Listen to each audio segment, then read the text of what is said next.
Аз мога да кажа две неща.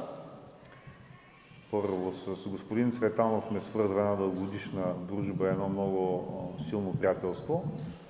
И факт, че той вече не работи за Етър, няма да промени нашите отношения. И аз му благодаря, че бях част от неговия екип до момента. И второто нещо е, че аз съм на работа в футболен клуб Етър и работя за футболния клуб. Така че докато ръководството прецени, че аз ще съм полезен, ще направя всичко възможно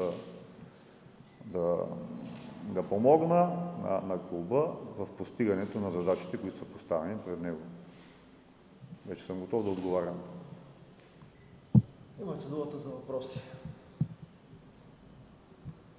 Очакваме стандартни кадровите промени в матча, колкото разбирам са доста. Да, имаме някои отсъствия, има контузени играчи, някои по-трайни, някои от последните няколко дни, което е нормално. В тази фаза на първенството вече се натрупва и умора, натрупва се някои контузии, които с времето стават по-остри.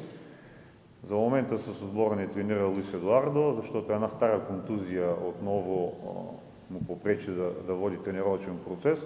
Може би ще се наложи даже хирургическа интервенция, което предполага дори и по-дълго отсъствие от терените на Луис. Еди Маркес има проблем от последния матч, едно разтежение, което получи по време на матча. Той доигра матча, но явно, че проблемът е по-сериозен, в момента се лекува. Радослав Анев имаше едно кратко лечение 2 дена, от днес ще започне да тренира с отбора.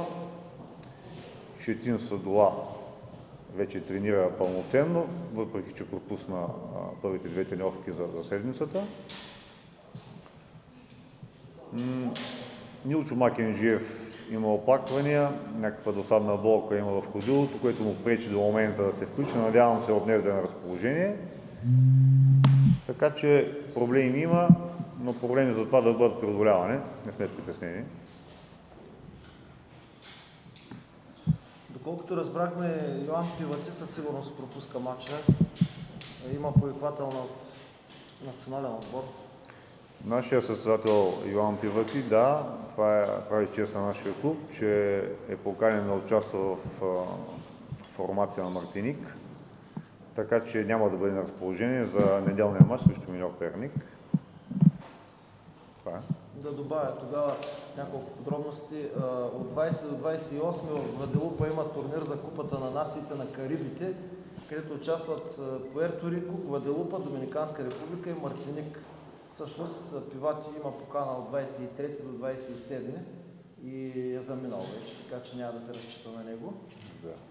И доколкото има информация, Жандрея също е, той си е национална Гваделупа, е там, но Жандрея на практика вече е приключил отношенията с Етър. Други въпроси към Калянчика? Тоест Жандрея няма да се връща повече. Ако са прекратени трудовите взаимоотношения, значи няма да се върне, да. Аз съм не разбрах в началото статута ви на старшите ви в момента здравен ли е? Аз съм картотекиран в Футболен съюз като помощник тренер.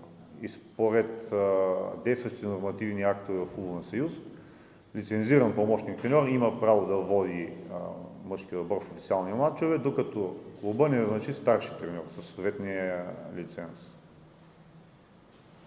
Нека да използвам възможността, благодаря на ръководството, че ми дава възможност и да потвърдя, че аз ще направя всичко възможно според моите сили и на екипа, който работи с мен, да започнем да постигаме тия резултати, от които имаме нужда, да играем един атакуващ футбол, да вкараме голове, да се оттърсим от негативните влияния до момента, от негативната настроение и атмосфера, която витае в и около отбора, защото имаме добри футболисти и служаваме друг точков актив и друго класиране. Да те върна към вчерашния матч. Етър игра вчера контрола в Севлиево, спечели с 2-1 срещу Видима. Успя ли така да видиш, да си извадиш необходимите изводи преди матча в неделя? Имайки предвид доста отсъстващите за вчера, се наложи да излезем с един състав не много балансиран, да комплектувам нещо, с което да можем да работим, защото вчера беше част от седмичната подготовка. И видях старания от футболистите, видях, че се получават много от нещата, малко ни куца завършвата фаза. Успяхме да създадем положение за реализиране на гол и аз мисля, че това е позитивно. Мисля, че се оттърсват футболистите. И това не беше и целта за организирането на тази контролна среща. Да създадем атмосфера, в която футболистите да мислят само за футбол и да показват своите възможности. Беше полезна контролата. Участваха всички налични, дори вземахме и Свети Орданов от формацията на юноши старша възраст. Да разбирам ли, че сигурни отсъстващи всъщност са Луис Едуардо, Ели Маркес и Пивати. Това са на 100% хората, които няма да Според мен единствено сигурно отсъстващ е Йоан Пивати, защото той вече не е на територията на България, иначе няма да може да се върне до неделния матч. За всички останали се надявам да успеем да ги възстановим и да са на разположение за неделния матч. Какво е настроението в момента с Закалата, с оглед на тялостните неща, които се случиха в края на седмица, началото на тази? Славеканата е спокойно. Имаше разговор с ръководството. Ръководството увери футболистите, че са на тяхна страна, че се прави всичко възможно да се създаде нормална атмосфера за работа. Така че се готвиме за един сериозен матч, защото нека не се заблуждаваме за качествата на нашия противник за неделя. Миньор Перник запази състава след миналата година. Има опитни играчи, има състезатели с много добри качества лични за нивото за А-група. И това, че те нямат точки, не би да ни заблуждава, че ни чака някакъв лесен матч. Още повече ние сме в подобна ситуация. Така че се готвим за сериозна битка, защото само едно сериозно отношение към матча може да ни помогне да покажем всичко, което можем. И оттам, съответно, да постигнем един положителен резултат. Аз да допълня само колегата, чисто психологически как са, тъй като имаше разнобой преди контрола в футбол, имаше вътрешно напрежение. Мотивирали ли се, имаше демотивация и игра на контра също? Аз съм убеден, че ние преодоляхме проблемите, които сме от миналата седмица и не желая да се връщаме назад. Всички сме вперили взор в предстоящия матч, концентрирани сме само в този матч, защото единствено, ако мислим за положителни резултати в бъдеще, можем да ги постигнем. Назад няма нужда да се обръщаме.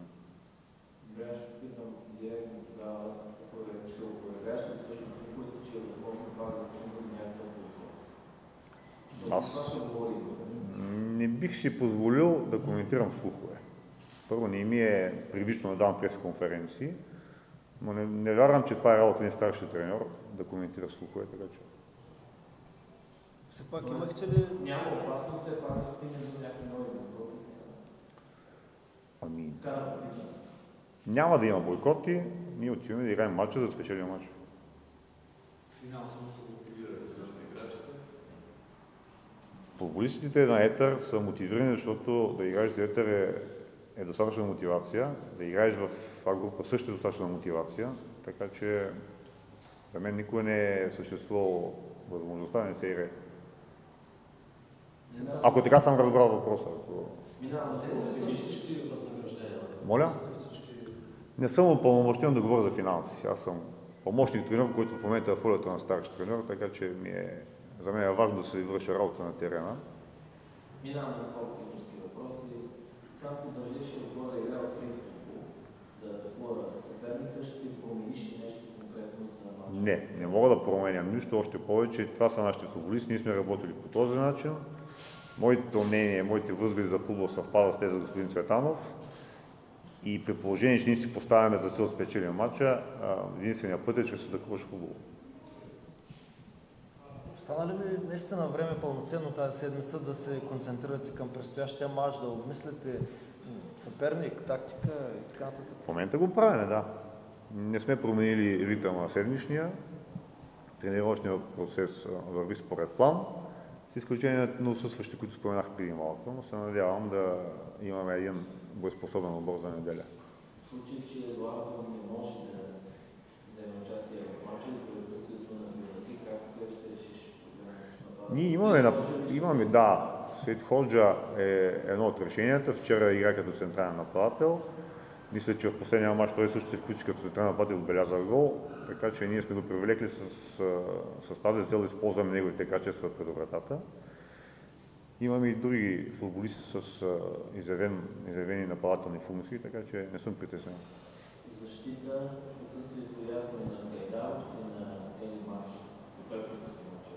Единствено Гайдаров със сигурност ще пропусне матча, защото неговата контузия е сериозна и се налага интервенция хирургическа, което значи, че той дълго време ще отсъства от терените. Да, предната връзка е скъсана. Вече... Ами да, на скенера се вижда добре. Няма съмнение, да. За съжаление, губим един опитен футболист. Това е възможност за други футболисти да се докажат. Имате ли информация, че операцията е правилна? Още нямам подробности, знам само, че ще бъде наложителна операцията. На вратарския пост как стоят нещата? Там има 4 на практика вратари. В момента Радослав Рашков има проблем и от 2 дена не тренира. Проблеми с кръста, който е стар проблем и в момента се е възобновила болката. Имаме още 3 вратари. Ще преценя кой е най-спокойният за момента, защото и тримата имат много добри качества. Така че... Разбираме ли, че Филипович има права да играе картикиран? Аз не знам за това нещо. Знам, че има договор с футболния клуб и тренира наравно с всички останали. Когато ми потвърдят, че е картикиран, аз ще преценя дали го ползвам. За буквално следващите 3 дни каква е програмата? Кога ще стане окончателно ясна групата? Днес тренираме, както по програма след обед, утре сутринта правим тренировка и възстановяване. В събота сутринта имаме последна тренировка за преди матча, обяд и тръгване за София. Така че в събота след тренировката, като направим оглед на всички футболисти, които са на разположение, ще ви обяви групата за матча.